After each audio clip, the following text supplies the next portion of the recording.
Lord, salamat at ginising mo ako sa araw na ito. Lord, I thank you for this brand new day. Thank you for waking me up. Salamat at nagising ako, Panginoon. Maraming salamat sa napakagandang gising ko na ito. Tatanggapin ko po ito as another form of blessing. Humihingi po ako ng patawad, Lord, dahil minsan hindi ko nakikita ang kagandahan ng umaga at araw. Hindi ko nakikita ang mga bagay na ibinibigay niyo sa akin.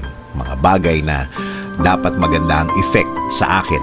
Since na sa problema ako nakatingin, hindi ko po ito lahat nakikita.